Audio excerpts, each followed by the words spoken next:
Hello friends, welcome to EPG Pathshala. I am Dr. Joydeep Shodangi. I teach English at Jogesh Chandra Chaudhary College, Prince Anwar Shah Road, University of Calcutta, Kolkata.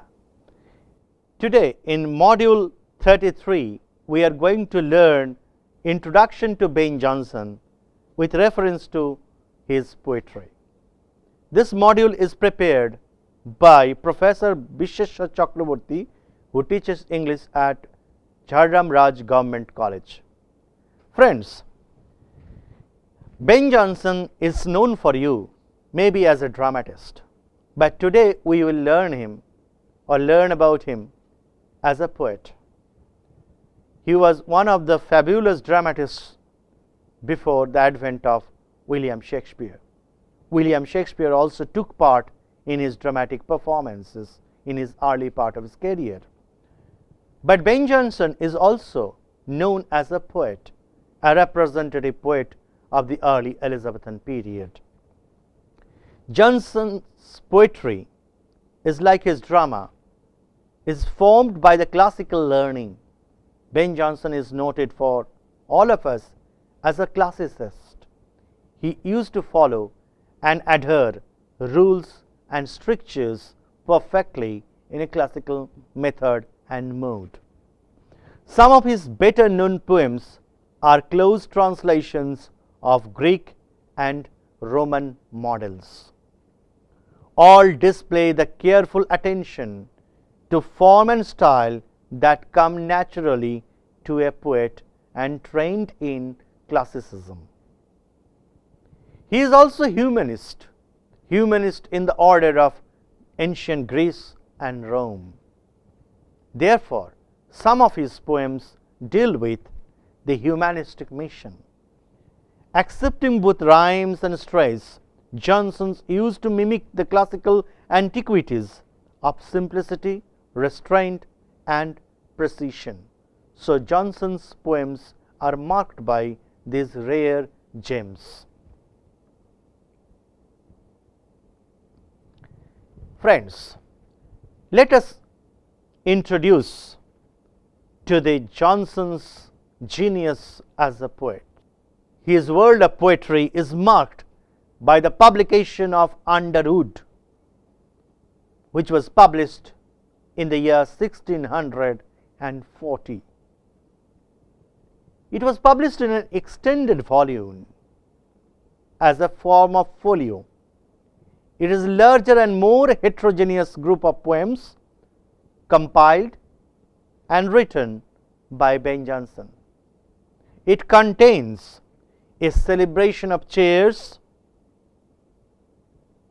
merry oath, execration against Vulcan, and some other poems. A celebration of cheers is an extended effort of love poetry. It is an immaculate effort from the part of Ben Jonson to portray various religious pieces or the poems dealing with some rare religious aspects of man. Merry Oath and other poems in the volume coming up in 1640 contains 3 elegies which have often been ascribed to John Donne, as you all are familiar with the metaphysical poet John Donne. One of them appeared in Donne's posthumous collected poems. So, you can easily understand how Ben Jonson is related to his own areas of poetry during his contemporary time. Now, a few words about Jonson's poetry. Epigrams, published in the year 1616 folio, is an entry in a genre that was popular among late Elizabethan and Jacobean audience and readers. Although Jonson was perhaps the only poet of his time to work in its full classical range, the epigrams explore various attitudes, most from satiric stock of the day, complaints against women, courtiers, spies around, all come as a matter in his poetry. The condemnatory poems are short and anonymous. Jonson's epigrams of praise include a famous poem to Comden, and lines to Lucy Harrington are longer, are most addressed to specific individuals. Ben Jonson's poetry is almost famous like the plays we rate. The best of Jonson's lyrics have remained current since his time. Periodically they experience a brief voyage, as up to the publication of Peter Worley's edition in 1757.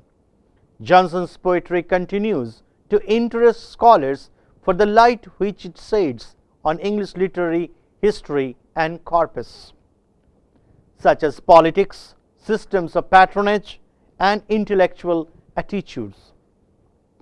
For the general reader, Jonson's reputation rests on a few lyrics that are on my first son, To Celia, To Pensert, Epitaph, on Boy Player, Solomon Pevy. Now friends, let us discuss on features of his poetry, because the features of his poetry will place him in the context of contemporary during his time, the writers or poets during his time.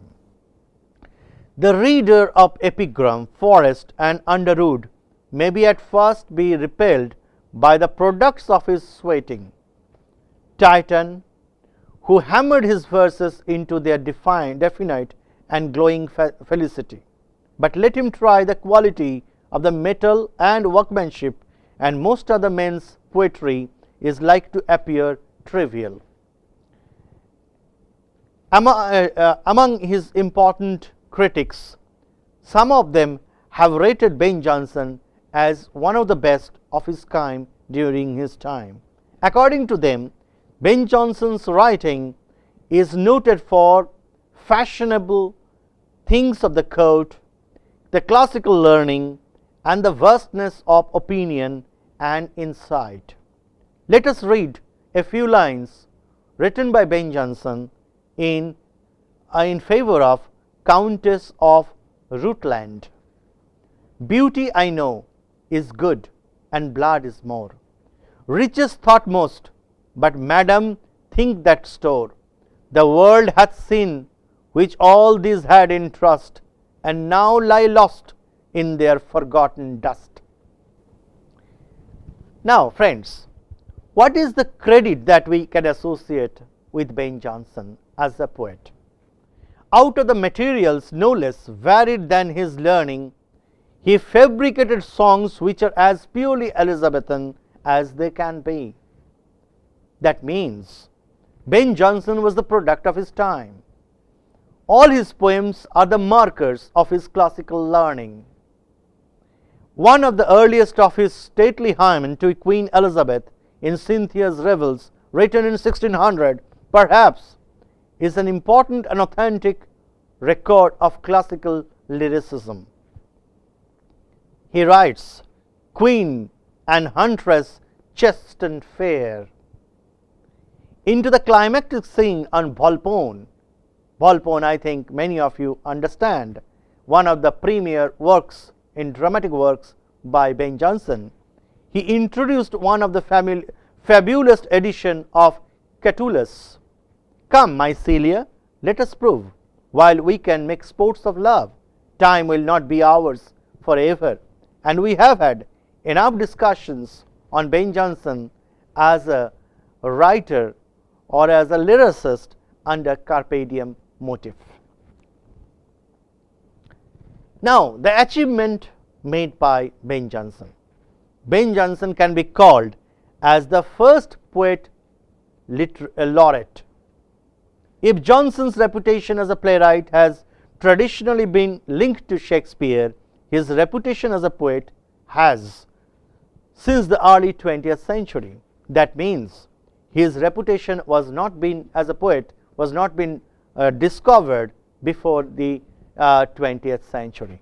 So it's the most recent growth to develop him or to recast light on the works of Ben Jonson as a poet. He can be ranked with John Donne. Jonson represents the cavalier strain of poetry, emphasizing grace and clarity of expression. John Donne, by contrast, epistomized the metaphysical school of poetry. So, if we compare Ben Jonson with John Donne, we can understand there are parallel lines. They work parallelly. They never met each other. That means Ben Jonson is classicist, whereas John Donne is metaphysical, both approach, sentiment, and in aptitude. With the reliance of strained burlesque, metaphors, and vague phrasing, both of them worked past each other. Since the critics who made its comparison with Herbert Grierson, for example, were no varying extents rediscovering Donne, this comparison often worked to the detriment of Jonson's reputation. Now, friends, Ben Jonson as a poet. In this time, we must discuss that Ben Jonson during his lifetime was influenced by John Donne. In 1623, historian Edmund Bottom named him the best and the most polished English poet. That this judgment was widely shared is indicated by the admitted influence he had on younger poets. On the grounds of this, Jonson is rated of high esteem because of his scholarship and his influence on immediate poets. For some of his tribe, the connection was much of social as a poet. Herrick described meetings at the Sun, the Dog, the Triple Tun, all of them including those like Herrick's, whose accomplishments in verse are generally regarded as superior to Jonson. Took inspiration from Jonson, revival of classical forms of themes. There are many writers who followed the line of Ben Jonson. And another thing we must not forget, his premier contribution to neoclassical literature. So, if we evaluate Ben Jonson as a poet, of course, he has gift and at the same time without some curses as a poet. He was without certain gifts, naturalness and fancy. He was never been considered as a poet with natural gift and fanciful dreams. His style slants towards the intangible and it lacks imagery.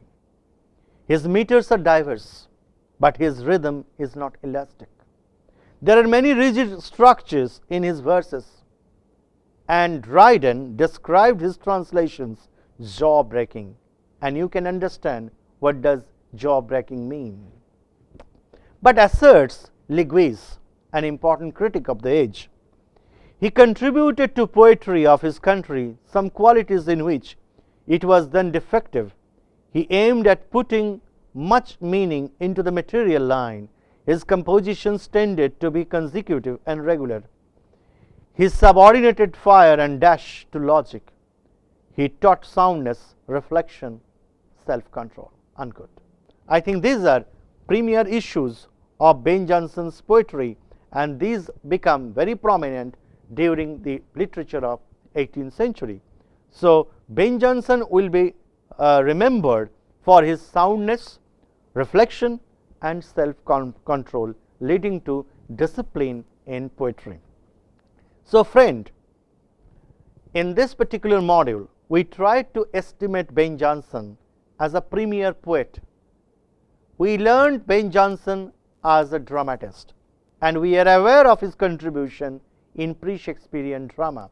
But here we have learned about Ben Jonson's characteristics of Ben Jonson's poetry, and we have studied and examined some of his poems through close angles and evaluated him and rated him as a poet who made contribution and earnest contribution to the growth and development of poetry in the hands of the early Elizabethan poets. We have also tried to estimate Ben Jonson in parallel contrastive lines with John Donne, another important poet of his age. As a whole, Ben Jonson contributed to the classical literature in particular, and he actually announced the arrival of neoclassicists in the 18th century England. Before we go home, let us take down the hyperlinks shown on the screen.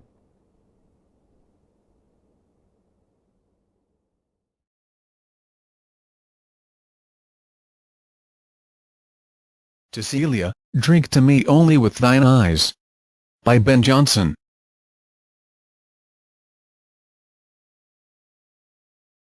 Drink to me only with thine eyes, and I will pledge with mine, or leave a kiss but in the cup, and I'll not look for wine.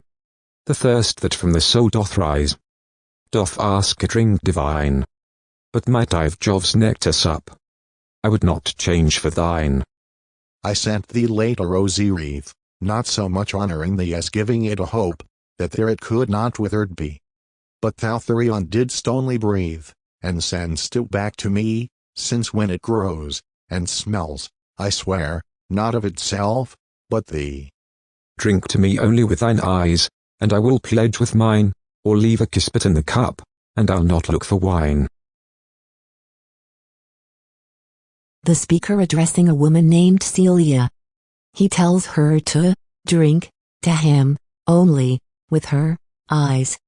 In other words, he's telling her that she doesn't have to hold up a beer and say cheers, but only has to use her eyes. That he will pledge, or drink, or say cheers, or something to that effect with his eyes. The thirst that from the soul doth rise doth ask a drink divine, but might I of Jove's nectar sup, I would not change for thine. His desire for a drink that is not a drink, he's asking for a cup with a kiss in it instead of wine. His thirst isn't a bodily thirst, but rather a more spiritual one. It is a thirst from the soul. Because his thirst is from the soul, it requires something more divine than wine to satisfy it. So even if he could drink nectar from Jove's cup, might have Jove's nectar sup, he wouldn't. He would rather have Celia's cup, thine. Jove is another name for the Greek god Zeus, or Jupiter to the Romans, the king of gods. I sent thee late a rosy wreath, not so much honoring thee as giving it a hope, that there it could not withered be. Now he moves on to tell a little story about his relationship with the girl. He sent her a rosy wreath. Why? He wanted to give it, the wreath, the hope of everlasting life. It could not withered be.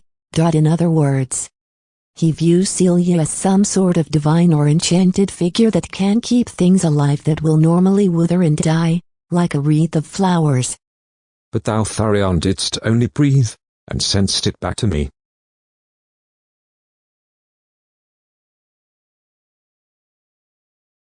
He says, rather than keep the wreath to see if it wouldn't die, she sent it back to me. Since when it grows, and smells, I swear, not of itself, but thee.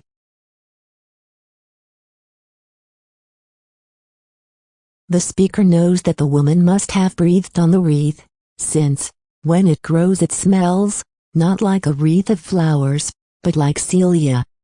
Drink to me only with thine eyes, and I will pledge with mine, or leave a kiss but in the cup, and I'll not look for wine.